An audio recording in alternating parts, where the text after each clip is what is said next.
सावन मास में शिवलिंग पर चढ़ा हुआ बेलपत्र खाने से क्या होता है?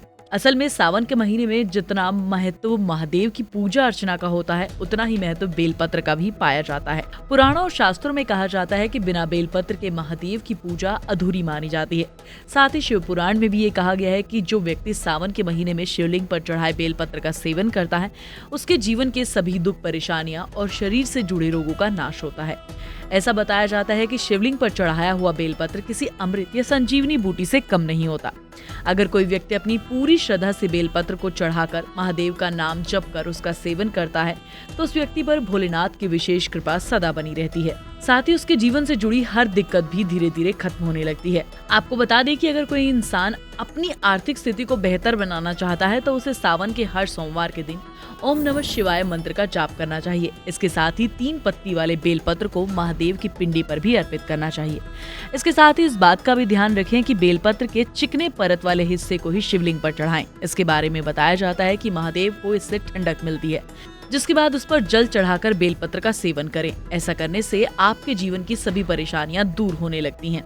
इसके साथ ही ऐसा भी कहा जाता है कि अगर किसी इंसान को बुरे सपने या नींद आने में परेशानी होती है, तो उसे ठीक करने का उपाय भी स्वपन शास्त्र और शिव पुराण में ही बताया गया है, जिसके मुताबिक लगातार 40 दिनों तक बेलपत्र के 7 पत्तों को पानी के साथ खाना चाहिए। ऐसा करने से आपकी नींद न आने की बीमारी जड़ से खत्म हो जाएगी। इसके साथ ही हमारे आयुर्वेद में कई रोगों का इलाज करने के लिए बेलपत्र को दवा के तौर पर इस्तेमाल किया जाता है। साथ ही आजकल कोई हेल्थ एक्सपर्ट भी आपको हर रोज बेलपत्र खाने की सलाह देते हैं। उनका कहना है कि बेलपत्र की 3 पत्तियां रोज खाने से शरीर की इम्यूनिटी बढ़ती है, जिससे आपका शरीर हर तरीके की बीमारियों से दूर रहता है। इसके साथ ही पेट से जुड़ी दिक्कतों से छुटकारा पाने के लिए बेलपत्र को एक कारागार दवा बताया गया है। इसके लिए आपको रोज सुबह खाली पेट बेलपत्र खाना चाहिए। ऐसा करने से एसिडिटी, गैस और इंडाइजेशन की समस्या से छुटकारा मिलता है। इसके साथ ही कब्ज की दिक्कत भी दूर होती है। वहीं जिन लोगों को बवासीर है, उनके लिए खाली पेट बेलपत्र खाना फायदेमंद साबित होता है। बेलपत्र डाइजेशन सिस्टम को मजबूत करने में मदद करता है। और तो और जिन लोगों को दिल की बीमारी या फिर हाई ब्लड प्रेशर की तकलीफ होती है,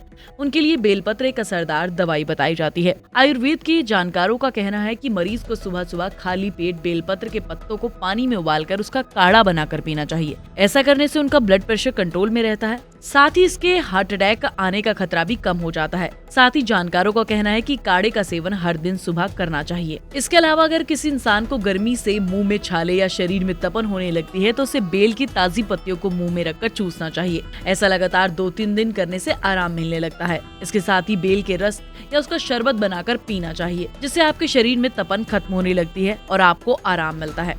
अच्छा, क्या आपने कभी सोचा है कि बेलपत्र शिवजी को ही क्यों चढ़ाया जाता है? असल में एक कथा की माने तो जब असुरों और देवताओं के बीच अमृत कलश पाने के लिए समुद्र मंथन किया गया था, तब उस मंथन से जो विष के रूप में हलाहल निकला था, जिसे सारे संसार को बचाने के लिए भोलेनाथ ने ग्रहण किया था, तब से हलाहल के प्रभाव से भोलेनाथ का शरीर जलने लगता है और उनके साथ साथ सारे संसार में तपन बढ़ने लगती है, जिसे शांत करने के लिए देवताओं ने महादेव को धन्वंतरी की मदद मांगी। तब धन्वंतरी ने भोलेनाथ की तपन को शांत करने के लिए बेलपत्र की पत्तियों को लाया और महादेव के पूरे शरीर पर उसका लेप और उन पत्तियों का महादेव को सेवन करवाया, जिसके प्रभाव से महादेव के शरीर की तपन कम होने लगी थी। तभी से भोलेनाथ को बेलपत्र अति प्रिय है और धर्म के जानकारों के मुताबिक कहना है कि बिना बेलपत्र के महादेव की पूजा अर्चना अधूरी मानी जाती है। आपको हमारा यह वीडियो कैसा लगा और इससे जुड़ी जानकारी अगर आपको पसंद आई हो, तो हमें कमेंट में जरूर बताएं। साथ ही इस वीडियो को लाइक और शेयर करना बिल्कुल ना भूलें।